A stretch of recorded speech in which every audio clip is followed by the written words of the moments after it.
तो आज हम लेकर आए हैं आप लोगों के लिए माता गौरी की कथा। ये कथा बहुत ही सुंदर, बहुत ही अच्छी सी जानकारी है। आप लोग इसे ध्यान से पढ़ें और सुनें, शुरू से लास्ट तक ज़रूर पढ़ें, तभी आप लोगों को कथा समझ आएगी। अगर आप लोग हमारे चैनल पर नए हैं तो प्लीज़ लाइक एंड सब्सक्राइब ज़रूर करें। हम ऐसे ही नई नई जानकारियाँ लेते आते रहते हैं। तो चलो प्रारंभ करते हैं। माता महागौरी का स्वरूप और पराक्रम। नवरात्रि की 8वीं देवी हैं माता महागौरी। उनका स्वरूप पूर्णतः शांत, पवित्र और अत्यंत दिव्य है। उनके बारे में कहा गया है कि इनका वर्ण हिमश्वेत है, बिल्कुल शुद्ध चांदी की तरह चमकता हुआ।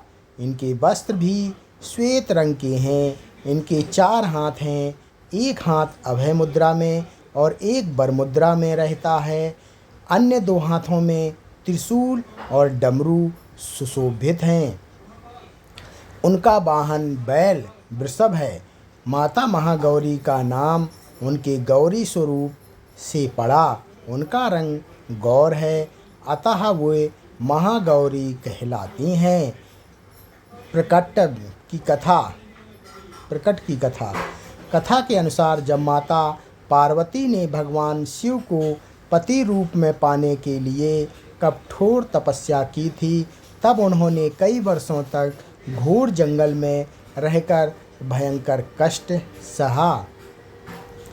वर्षों की तपस्या के कारण उनका शरीर काला और दुर्बल हो गया।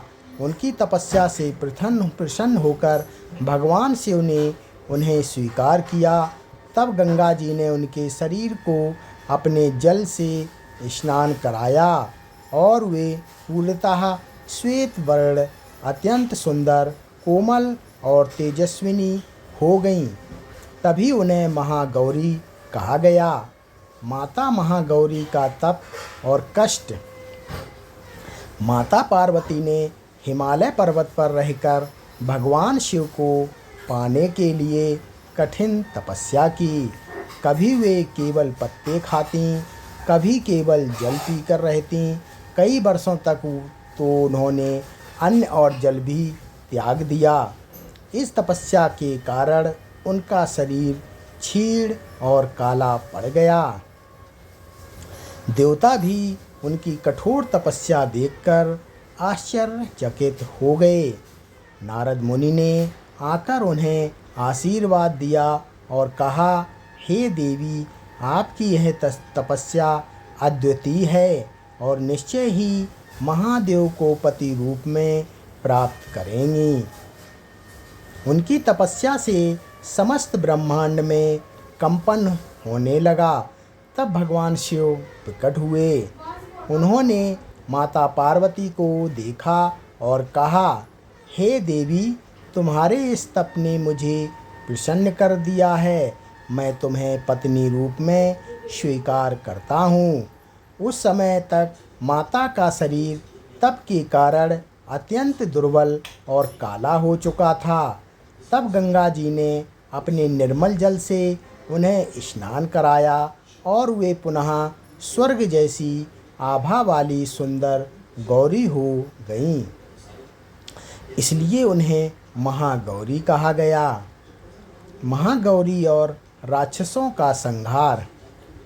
माता महागौरी केवल कोमल और शांत ही नहीं हैं, बल्कि वे अपने भक्तों की रक्षा के लिए रौद्र रूप भी धारण कर लेती हैं।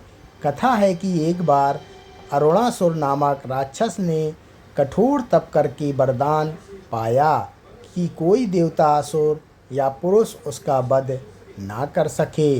वरदान पाकर वह अत्यंत अत्याचारी हो गया। देवताओं ने महागौरी की आराधना की।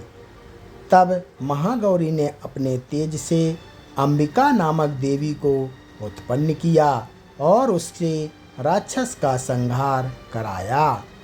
अरुणासुर का अंत हुआ और देवताओं को पुनः शांति मिली। यह कथा दर्शाती है कि महागौरी कोमलता की मूर्त त्रिमूर्ति होती हुए भी धर्म की रक्षा हेतु प्रचंड शक्ति धारण करती हैं। माता महागौरी का आध्यात्मिक महत्व और उपासना। माता महागौरी की आराधना का अत्यंत महत्व है। उनकी उपासना से मनुष्य के सभी पाप नष्ट हो जाते हैं, उसे शांति और सुख की प्राप्त होती है, जीवन की कठिनाइयाँ दूर होती हैं, विवाह में आने वाली सभी बाधाएं समाप्त होती हैं। कहा गया है कि जो कन्याएं विवाह में देरी से परेशान होती हैं, वे अगर माता महागौरी की सच्चे मन से आराधना करें तो शीघ्र ही योग्य वर प्राप्त करती हैं।